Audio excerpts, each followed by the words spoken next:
Sunan Gunung Jati, atau Syarif Hidayatullah adalah satu-satunya wali yang menyebarkan agama Islam di Jawa Barat.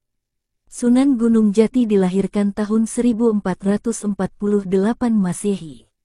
Ayahnya adalah Syarif Abdullah bin Nur Alam, bin Jamaluddin Akbar, seorang mubalik dan musafir besar dari Gujarat, India, yang sangat dikenal sebagai Syekh Maulana Akbar bagi kaum sufi di tanah air. Akbar adalah putra Ahmad Jalal Syah, putra Abdullah Khan, putra Abdul Malik, putra Alwi, putra Syekh Muhammad Sahib Mirbat, ulama besar di Hadramaut, Yaman, yang silsilahnya sampai kepada Rasulullah melalui cucunya Imam Husain. Sedangkan ibu Sunan Gunung Jati adalah Nyai Rara Santang Syarifah Mudaim, yaitu putri dari Sri Baduga Maharaja, Prabu Siliwangi, dari Nyai Subang Larang, dan merupakan adik dari Kian Santang, atau Pangeran Walangsungsang yang bergelar Cakrabuwana, atau Cakrabumi, atau Mbah Kuwu Cirebon Girang, yang berguru kepada Syekh Datuk Kahfi, seorang mubalih asal Baghdad, bernama asli Idafi Mahdi bin Ahmad. Sunan Gunung Jati berguru kepada Syekh Tajuddin Al-Kuber, dan Syekh Ataullahi Sazili, di Mesir, kemudian ia ke Baghdad untuk belajar tasawuf. Pada usia 20 tahun, Syarif Hidayatullah pergi ke Mekah untuk menuntut ilmu. Setelah selesai menuntut ilmu pada tahun 1470, dia berangkat ke Tanah Jau untuk mengamalkan ilmunya. Di sana, Syarif Hidayatullah muda bersama ibunya, disambut gembira oleh Pangeran Cakrabuana. Syarif Hidayatullah dan ibunya Syarifah Mudaim datang di negeri Caruban Larang, Jawa Barat, pada tahun 1475, sesudah mampir terlebih dulu di Gujarat dan Pasai untuk menambah pengalaman. Kedua orang itu disambut gembira oleh Pangeran Cakrabuana dan keluarganya.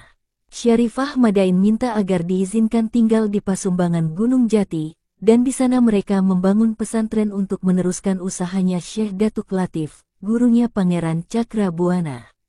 Oleh karena itu, Syarif Hidayatullah dipanggil Sunan Gunung Jati. Lalu ia dinikahkan dengan Putri Cakrabuana Nyi Pakungwati, kemudian ia diangkat menjadi Pangeran Cakrabuana pada tahun 1479. Dengan diangkatnya ia sebagai Pangeran Dakwah Islam, dilakukannya melalui diplomasi dengan kerajaan lain.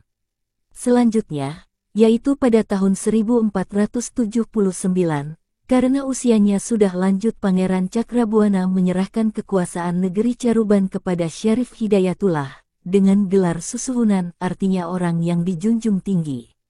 Disebutkan, pada tahun pertama pemerintahannya, Syarif Hidayatullah berkunjung ke Pajajaran, untuk mengunjungi kakeknya yaitu Prabu Siliwangi. Sang Prabu diajak masuk Islam kembali tapi tidak mau. Meski Prabu Siliwangi tidak mau masuk Islam, dia tidak menghalangi cucunya menyiarkan agama Islam di wilayah Pajajaran. Syarif Hidayatullah kemudian melanjutkan perjalanan ke Serang. Penduduk Serang sudah ada yang masuk Islam, dikarenakan banyaknya saudagar dari Arab dan Gujarat, yang sering singgah ke tempat itu. Kedatangan Syarif Hidayatullah disambut baik oleh Adipati Banten. Bahkan Syarif Hidayatullah dijodohkan dengan putri Adipati Banten, yang bernama Nyi Kawungten. Dari perkawinan inilah kemudian Syarif Hidayatullah dikaruniai orang putranya itu Nyi Ratu Winaon dan Pangeran Sebakingking. Pada usia 89 tahun, Sunan Gunung Jati mundur dari jabatannya dan fokus hanya menekuni dakwah. Kekuasaan itu diserahkannya kepada Pangeran Pasarean. Pada tahun 1568 Masehi, Sunan Gunung Jati wafat dalam usia 120 tahun, di Cirebon, yang dulu namanya Carbon. Ia dimakamkan di daerah Gunung Sembung, Gunung Jati, sekitar 15 km sebelum kota Cirebon dari arah barat. Cara penyebaran Islam Sunan Gunung Jati, dalam menyebarkan agama Islam di Tanah Jawa, Sunan Gunung Jati tidak bekerja sendirian. Sunan Gunung Jati sering ikut bermusyawarah dengan anggota wali lainnya di Masjid Demak. Dari pergaulannya dengan Sultan Demak dan para wali lainnya ini akhirnya Syarif Hidayatullah mendirikan Kesultanan Pakungwati di Cirebon, dan ia memproklamirkan diri sebagai raja yang pertama dengan gelar Sultan. Pada era Syarif Hidayatullah, atau lebih dikenal dengan gelar Sunan Gunung Jati, dapat dikatakan sebagai era keemasan perkembangan Islam di Cirebon.